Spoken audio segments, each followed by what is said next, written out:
Marlin's fingers trembled as she traced the signature in the ledger. A signature that belonged to her father, yet didn't. In the dim, dust-choked attic, the ink looked too fresh, a dark stain against the yellowed paper that effectively signed away every brick of the family diner. The silence was shattered by a violent crash from downstairs as the front door was kicked open. Heavy, rhythmic footsteps marched across the linoleum, and a voice, cold and stripped of empathy, boomed through the floorboards, declaring that she had exactly 10 minutes to gather her child and get out. The smell of burnt grease rose from the kitchen, thick and suffocating, as Marlin clutched the heavy book to her chest. Outside, the morning sky over Greenville was the color of a fresh bruise, and through the grime-streaked window, she saw a black sedan idling at the curb, its tinted windows reflecting nothing but her own desperation. She looked at the date on the last entry, a day her father was unconscious in a hospital bed, and realized the walls of her home weren't just closing in. They had been rigged to collapse from the very beginning. Marlin Booth turned the heavy iron key in the lock, the metal cold and unyielding against her calloused palm. The morning dampness of Greenville, South Carolina, rushed into the diner's foyer, carrying the scent of wet asphalt and the lingering, metallic tang of a city that had forgotten how to breathe. It was barely 6, the sky a bruised purple over the Savannah River. But the air already felt heavy, saturated with the kind of humidity that clung to the skin like a second, unwanted layer of clothing. She stepped inside, her boots clicking rhythmically on the black and white linoleum floor, a sound that echoed too loudly in the hollow silence of the room. The old espresso machine, a temperamental beast of chrome and copper, issued a long, shuddering wheeze as she flipped the toggle. It spat a gout of bitter steam into the air, the hiss sounding like a warning. Marlin didn't flinch. She set to work with the mechanical precision of a woman who had performed these movements 10,000 times before, arranging chipped, mismatched mugs along the Formica counter. Each mug had its own history of stains and hairline fractures, much like the town itself. Outside the wide front window, distorted by layers of grime she never seemed to find the time to scrub away, a few shadows in frayed denim work clothes trudged toward the bus stop. They moved with hunched shoulders, passing the boarded-up windows of the old shoe store across the street, their faces obscured by the gloom. Greenville was a graveyard of industries, and Boots's Diner was the last sentinel standing on the edge of the plot. Marlin took a rag to the counter, scrubbing a persistent ring of coffee from the surface. The Formica was worn thin in places, revealing the dark wood beneath, and as she worked, her gaze drifted to the lone customer sitting in the far corner. He was a regular, a man whose name she never bothered to learn, staring at a bowl of oatmeal as if it contained the secrets of his ruined life. The rhythmic clink, clink, clink of his spoon against the porcelain was the only music the morning offered, sharp and lonely in the stagnant air. The peace, such as it was, shattered with the sudden, piercing wail of her son, Toby, from the back room. Marlin's fingers stilled. She dropped the rag, the wet fabric hitting the floor with a dull thud, and hurried toward the kitchen. The smell of hot grease hit her. The griddle was already screaming, a row of sausage patties curling and darkening at the edges. She snatched Toby from his playpen, hoisting the 8-month-old onto her hip. He was a heavy weight, his small face flushed a frantic red, his tiny fists bunching the fabric of her stained apron. "Easy, easy," she murmured, though her voice lacked the softness of a lullaby. It was the voice of a woman who had been awake since 4, a voice raspy from smoke and exhaustion. She balanced the boy on her left hip, his damp heat soaking through her shirt, while her right hand seized a spatula. The grease popped, a burning droplet landing on her forearm. But she didn't hiss.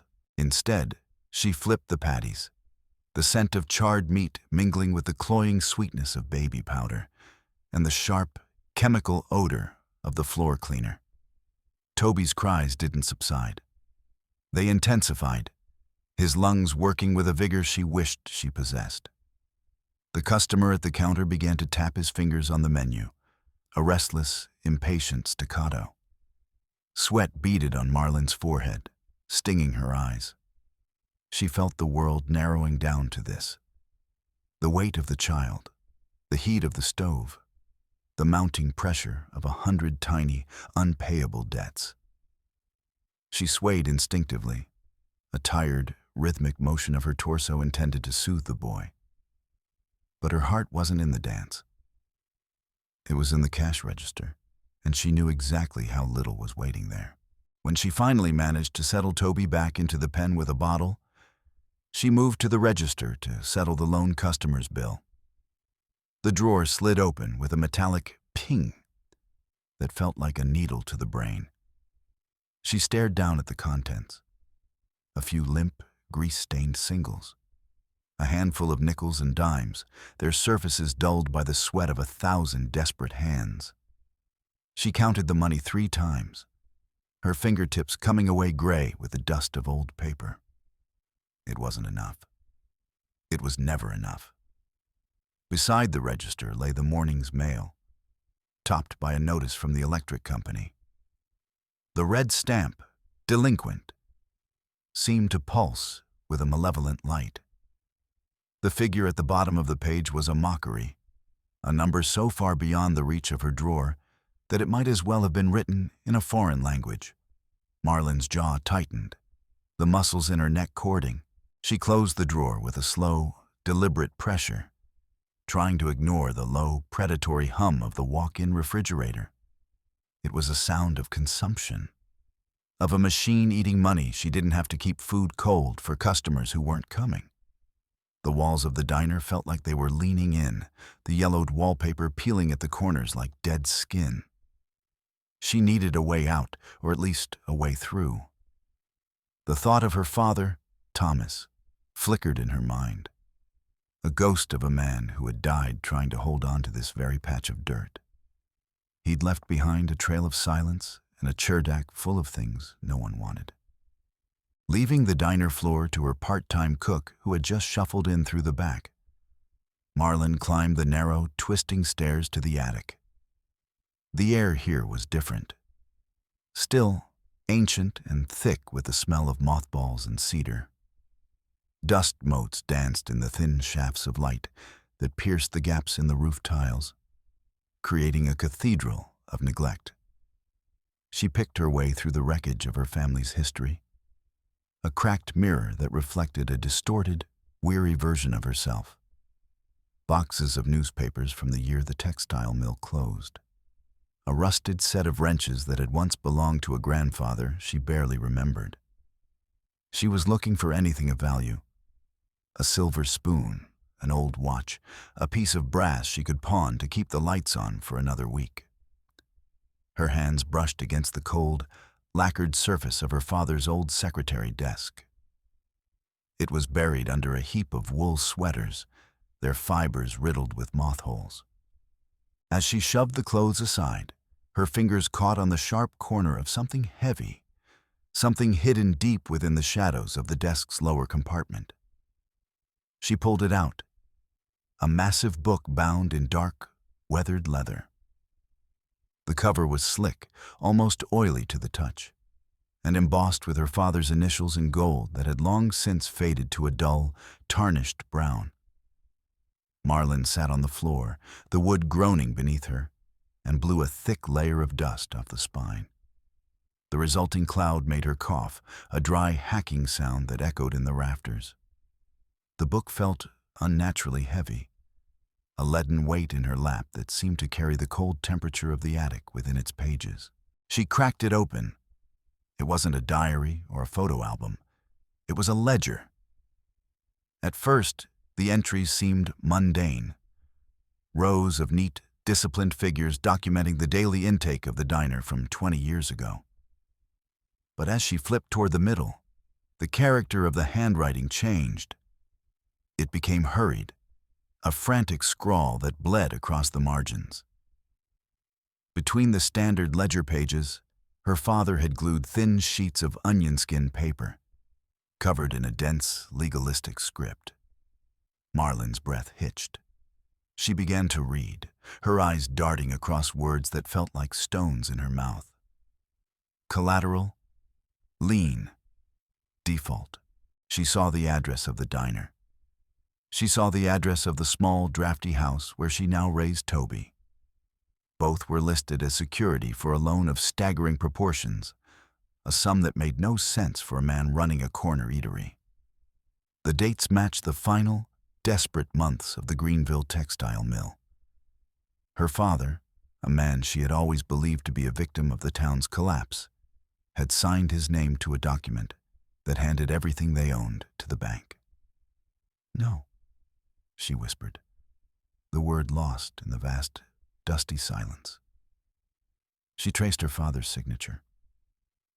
It was there, bold and unmistakable, at the bottom of a page that effectively erased her inheritance before she had even received it. The walls of the attic, which had once felt like a sanctuary, suddenly felt like the walls of a trap. Every brick, every floorboard she had spent her life scrubbing and maintaining didn't belong to her. They hadn't belonged to her for a long time, but as she looked closer, squinting in the failing light, a discrepancy caught her eye. At the very end of the ledger, on a page dated just weeks before her father's heart had finally given out, there was another signature. The B in Booth was different.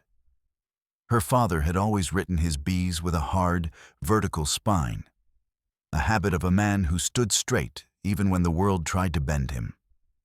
This B looped to the left, a soft, decorative curve that looked like an imitation. Beside the signature was the bank's official seal. The ink was dark, vibrant, almost fresh, while the edges of the paper were yellowed and brittle with age. Marlin's pulse began to thrum in her ears, a rhythmic drumming that drowned out the distant sounds of the street below. She found an entry for a payment allegedly made on a Tuesday in November, a day she remembered vividly because she had spent it sitting in a hospital chair, watching her father sleep under the rhythmic hiss of an oxygen machine. He hadn't signed anything that day. He couldn't have. A sudden, violent crash from downstairs made her jump. The sound of the diner's front door being thrown open against its stop echoed up the stairwell. Heavy, authoritative footsteps marched across the linoleum. Not the hesitant shuffle of a hungry worker, but the stride of men who owned the ground they walked upon. Marlin shoved the ledger under her arm and hurried down the stairs, her heart hammering against her ribs. In the center of the diner stood 3 men in charcoal gray suits that looked too expensive for the humidity of Greenville. Their presence was a jarring intrusion of order into her world of grease and dust. One of them, a tall man with a face like a hatchet, was already leaning over a table, his fingers tracing the edge of a chair Marlin had polished only hours before. The few customers left in the booths froze, forks suspended halfway to their mouths. The air in the room grew thick, charged with the sudden, sharp scent of ozone and impending disaster. Through the front window, Marlin saw a 4th man, a deputy by the look of his uniform, unrolling a spool of bright yellow tape. He began to slap it across the doorframe, a garish stripe of plastic that severed the diner from the rest of the world. "Marlin Booth?" the hatchet-faced man asked. He didn't wait for an answer. He reached into his breast pocket and produced a thick envelope, the paper heavy and embossed with the seal of the National Bank. Marlin took it, her fingers trembling so violently the paper rattled. She tore it open. The words jumped out at her, cold and final. Immediate vacation of premises, foreclosure, asset seizure. "You have 2 hours, the man said, his voice as flat as a dial tone, "to remove personal effects." The structure is now property of the state, acting on behalf of the primary creditor. Marlin looked down at her hands. They were stained with the gray dust of the attic and the black soot of the stove. She looked at the yellow tape across her door, the plastic shimmering in the morning light like a warning sign on a crime scene. 2 hours, 20 years of her life, 40 years of her father's. And it was being ended by a man who couldn't even be bothered to look her in the eye. The signature, Marlin said, her voice cracking. The loan. My father was in the hospital when this was dated. The man finally looked at her, his eyes as blank as 2 coins. The records are settled, Miss Booth. The grace period expired years ago. We are merely the executors of a long overdue reality. He turned away, gesturing to his colleagues to begin the inventory. Marlin stood there, the ledger clutched to her chest like a shield. She looked at Toby, who was watching the men with wide, uncomprehending eyes from his pen.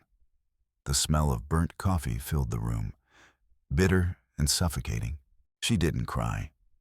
She didn't have the time for it. Instead, she felt a cold, hard knot of rage begin to form in the pit of her stomach, a weight that balanced the fear. She picked up the phone behind the counter, her fingers fumbling with the dial, and called the bank's main office. The clerk on the other end was a woman with a voice like sandpaper, reciting clauses and subsections with a practiced, soul-crushing monotony. Marlin tried to explain the ledger, the hospital dates, the loops in the B, but the woman simply cut her off. The time for appeal ended 36 months ago, Ms. Booth. The case is closed. The eviction is sanctioned by the county. There is no one else for you to speak to. The line went dead. Marlin held the receiver for a long moment, listening to the hollow hum of the empty air, before slowly setting it back on the hook. She looked at Toby. She looked at the ledger. They're wrong, she whispered to the boy. He didn't leave us with nothing. She didn't wait for the 2 hours to expire. She didn't wait for the men to start hauling her father's chairs into the street. She grabbed her coat, wrapped Toby in a thick blanket, and tucked the ledger firmly under her arm. She walked past the Pristavi, her head held high, ignoring the yellow tape as she ducked under it and stepped out onto the sidewalk.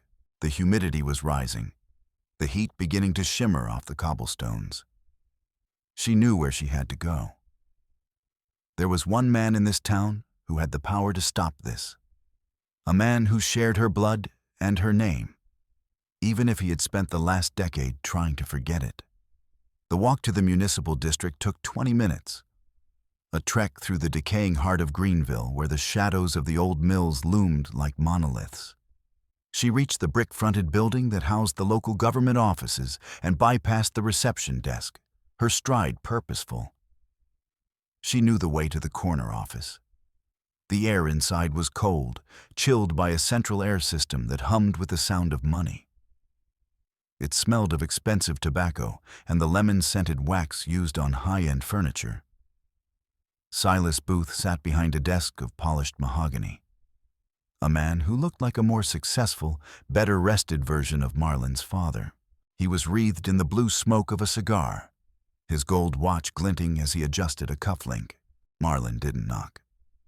She stepped into the room, the door clicking shut behind her. Silas looked up, his expression shifting from annoyance to a weary, practiced disdain. "Marlin," he said, his voice a smooth baritone. "I heard about the diner. A tragedy, truly. But business is business." "It's not business, Silas. It's theft." She stepped toward the desk, the ledger heavy in her hand. "The bank is seizing the property based on a loan my father never signed. I have the proof. I need you to call the sheriff. I need you to stop those men." Silas didn't move. He didn't even look at the book. He just leaned back in his chair, the leather creaking under his weight. "Your father was a desperate man, Marlin. Desperate men do many things they later regret. He tried to save the mill, and he failed. Now, the bill has come due. He didn't sign this, Marlin insisted, her voice rising. The dates are wrong. The signature is a forgery. You were there, Silas. You were on the board. You know what happened to that money. Silas's face underwent a subtle, terrifying transformation. The weariness vanished, replaced by a cold, stony stillness. He leaned forward, the cigar smoke curling around his head like a shroud. "Listen to me carefully, niece," he said, his voice dropping to a whisper that felt like a blade against her throat. Greenville is moving forward. There is a new development coming. High-rises, retail, a future this town hasn't seen in 50 years. That diner is an eyesore on a prime corner. The mill is a ruin that needs to be cleared. If you continue this delusion, you won't just lose your building. You'll lose your reputation. You'll lose everything. He tapped a heavy gold ring against the desk, the sound sharp and final. Leave. Go to the next town. Start over. If you stay here, if you keep digging up the past, I will make sure the state decides you aren't fit to care for that child. Marlin felt the blood drain from her face. The threat wasn't a suggestion, it was a promise. She looked at Silas, really looked at him, and saw the predator beneath the silk tie. He wasn't just a bystander to the town's collapse. He was the architect of its current, controlled demolition. She backed away, her hand trembling as she reached for the door handle. The cold air of the office felt like it was freezing her lungs. She didn't say another word. She couldn't. When she stepped back out into the humid afternoon, the world felt tilted. She returned to the diner to find a woman in a navy blue suit waiting by her car. The woman held a clipboard and a plastic folder, her expression one of professional, detached concern. "Ms. Booth, I'm from Social Services. We received an anonymous tip regarding the welfare of your son. A report of an unsafe environment and lack of adequate resources." Marlin clutched Toby tighter. The boy started to fuss, sensing her tension. "He's fine. We're moving." "I'll need to see your current supplies," the woman said, stepping toward the diner's back entrance. Marlin had no choice but to let her in. The woman moved through the kitchen with a clinical efficiency, her pen scratching against the paper. She opened the refrigerator, noting the half-empty carton of milk and the single, lonely block of cheese. She touched the radiators, noting their lack of heat. She pointed to a hairline crack in the ceiling above Toby's playpen. "Inadequate nutrition," the woman murmured, making a mark. "Substandard housing. Potential risk to the infant." Marlin stood by the cola bell, her body a physical barrier between the bureaucrat and her son. She felt a wave of nausea. Silas had moved faster than she thought possible. He was dismantling her life piece by piece, starting with the things that mattered most. The night offered no respite. Marlin stayed in the diner, despite the yellow tape, huddled on a booth seat with Toby. Around midnight, the sound of shattering glass cut through the silence. A brick tore through the front window, showering the linoleum in shimmering shards. Marlin scrambled to the floor, shielding Toby with her body as the jagged remains of the glass settled. She ran to the door and looked out into the foggy street. Two shadows were sprinting away, disappearing into the gloom near the old mill. She looked back at the facade of her building.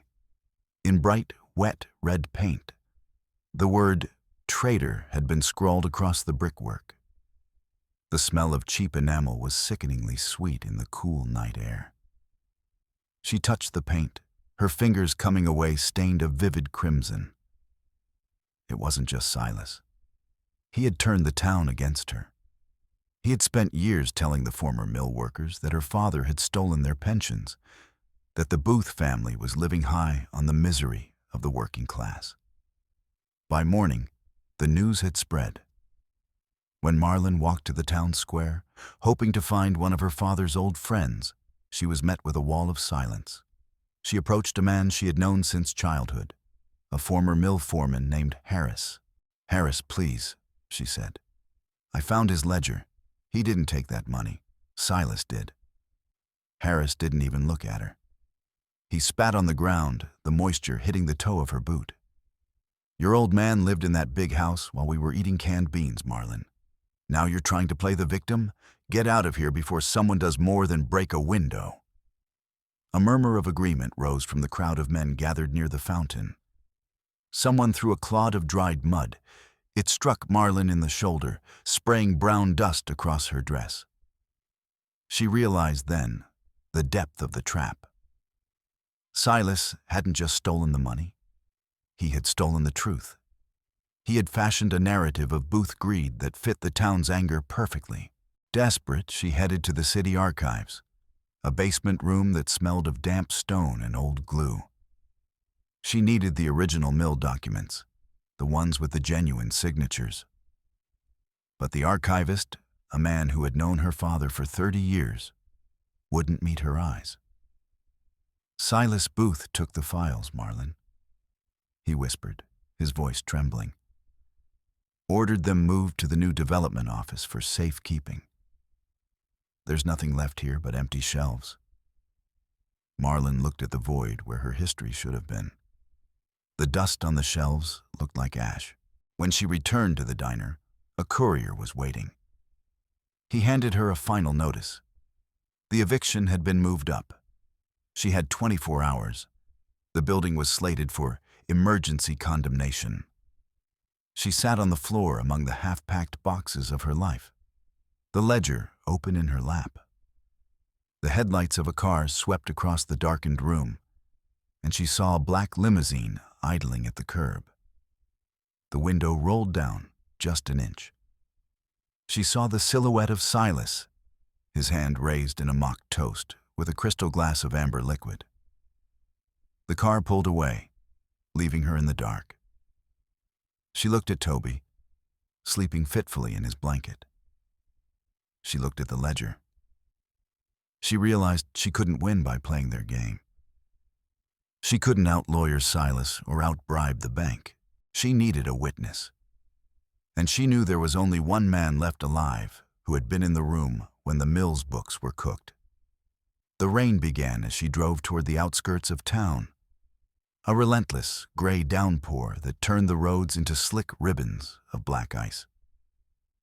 She was heading for Quiet Haven, the nursing home where Arthur Elwood, the mill's former accountant, was spending his final days. In her rearview mirror, 2 pinpricks of light appeared. They were high, bright, and closing fast. A black SUV, its make and model obscured by the rain, surged up behind her old van. Marlin gripped the wheel, her knuckles white. The SUV didn't slow down. It rammed her back bumper, a jarring impact that sent a shockwave through her spine. "No, no, no," she hissed, her teeth gritted. Another hit. This one was harder, sending the van fishtailing toward the edge of the ravine. The sound of metal shrieking against metal drowned out the storm. Marlin saw the masked figures in the SUV through the sheets of rain, silent, predatory. The third hit was the one that did it. The SUV clipped her rear wheel, and the van spun out of control. Marlin saw the world tilt, the gray sky, the dark trees, the flash of the guardrail. The van slammed into a stand of oaks with a bone-shattering crunch. The world went black for a moment. When Marlin opened her eyes, the cabin was filled with the acrid, stinging scent of a deployed airbag and the hissing of a ruptured radiator. Blood, warm and sticky, trickled down her forehead.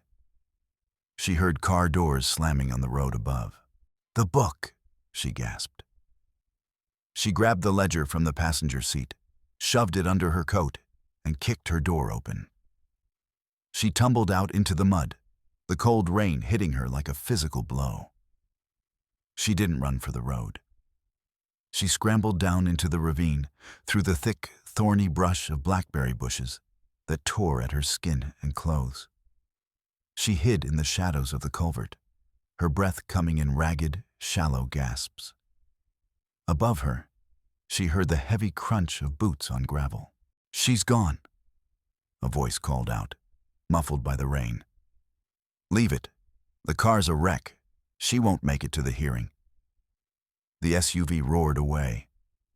Marlin waited until the sound had faded entirely before she crawled out of the mud. She was shivering, her clothes soaked through, her face a mask of blood and dirt. But she was alive. And she still had the book. She reached the nursing home on foot, a ghost appearing out of the storm. She found Arthur Elwood in room 12. He was a frail, translucent man, his skin like parchment stretched over bone. When he saw her, his eyes went wide with a primal, instinctive terror. "I can't," he whimpered, backing his wheelchair into the corner. "He'll kill me, Marlin. He told me if I ever spoke your father's name, I'd never wake up." Marlin grabbed his shoulders, her fingers digging into the thin fabric of his pajamas. "He's already killing us, Arthur. He's taking the diner. He's taking my son. You're the only one who can tell the truth about the signatures." Elwood looked toward the window. In the courtyard below, two men in gray coats were standing under the dripping trees, their eyes fixed on the building. The accountant began to sob, a dry, rattling sound. He took a pillow and pulled it over his head, retreating into the only silence he had left. Marlin realized then that she was truly alone. She left the nursing home, slipping out the back way, and hitched a ride with a passing trucker who didn't ask questions about the blood on her face. When she reached the diner, the scene was one of total devastation. A crew of men was already hauling her father's tables onto the sidewalk. The front door had been kicked in. A small crowd of locals had gathered, watching with a grim, satisfied silence as her life was gutted. She didn't stop to argue. She didn't stop to pack. She walked past them all, her eyes fixed forward, the ledger clutched to her chest. The public hearing was scheduled for 10 o'clock the next morning. It was Silas's victory lap, the day the contract for the new development would be signed, and the old mill would be officially condemned for demolition. Marlin spent the night in the shadows of the municipal building, shivering in the damp basement air. She didn't sleep. She spent the hours memorizing the numbers in the ledger, the dates, the names of the shell companies. She read her father's final, hidden notes, the ones he had written when he knew the end was coming. At 10 o'clock sharp, the oak doors of the grand hall swung open. The room was packed with the town's elite and the remaining mill workers, all eager to see the new Greenville begin. Silas sat at the head of the long, polished table, the golden pen already in his hand. Marlin didn't walk. She ran. She burst into the hall, a vision of wreckage, her clothes torn, her face bruised, her hair a wild tangle. The room went silent. "Stop!" she screamed. Silas didn't even flinch. He just looked up, a thin, cruel smile playing on his lips. "Security, please remove this woman. She's clearly had a breakdown." Two guards moved toward her, their hands reaching for her arms. Marlin planted her feet, her voice ringing out with a clarity that surprised even her. "Account number 4492, National Bank of the South. Silas Booth, primary beneficiary." The guards hesitated. The mention of the specific account number acted like a physical barrier. Marlin began to read. She didn't read the legal jargon. She read the personal confessions her father had tucked into the margins. "May 14th, she read, her voice shaking but loud. Silas brought the papers again. He said if I didn't sign the collateral agreement, he'd make sure Marlin never got into school. He's using the mill's pension fund to cover his losses in the Caribbean. I'm a dead man, but I won't let him take her." The murmur in the hall grew into a roar. Silas stood up, his face turning a dark, dangerous purple. "Shut her up. Turn off the microphones." The sound died instantly as the technician cut the power. Silas began to shout over the noise, calling her a liar, a thief, a madwoman. But Marlin didn't need the microphone. She threw the ledger onto the table in front of the city prosecutor, a man who had remained suspiciously quiet throughout the proceedings. "Look at the B's," she shouted. "Look at the dates. He was in the ICU when this was signed." The prosecutor, sensing the shift in the room's energy, slowly reached for the book. He turned the pages, his eyes narrowing as he compared the signatures to the official documents on the table. The guards tried to move in again, but they were stopped. Not by Marlin, but by Harris and the other workers. They stood up from their seats, a wall of denim and flannel that blocked the path to the front of the room. "Let her speak," Harris growled. The prosecutor looked up from the ledger. He looked at Silas, then back at the book. He pulled a small, hidden slip of paper from the back cover, the final piece of evidence Marlin had found in the dark. It was a receipt for a wire transfer, signed by Silas, using the mill's tax ID. "This," the prosecutor said, his voice carrying through the sudden silence, "is not a civil matter. This is a federal crime." The room erupted. A man in a gray suit, a federal agent who had been watching from the back, stepped forward, his badge gleaming. He didn't go for Marlin. He went for Silas. The handcuffs clicked shut with a sound that felt like the closing of a chapter. Silas was led out of the hall, his face pale and hollow, his golden pen left rolling on the floor. Marlin stood in the center of the room, her breath coming in long, slow draws. She felt the weight of the last few days finally begin to lift. When she walked back to the diner, the yellow tape was gone. Harris and a dozen others were already there, replacing the broken glass, scrubbing the red paint from the bricks. The smell of fresh coffee wafted through the open door. Marlin stepped onto the porch and looked at the sky. The clouds were breaking, a pale, clean blue showing through the gray. She held Toby close, the boy's warmth a steadying force against her chest. Greenville was still a broken town, and the road back would be long and hard. But for the first time in her life, the ground beneath her feet actually belonged to her. She closed her eyes and took a breath. It didn't smell like grease or smoke. It smelled like the rain had washed everything clean. It smelled like a beginning.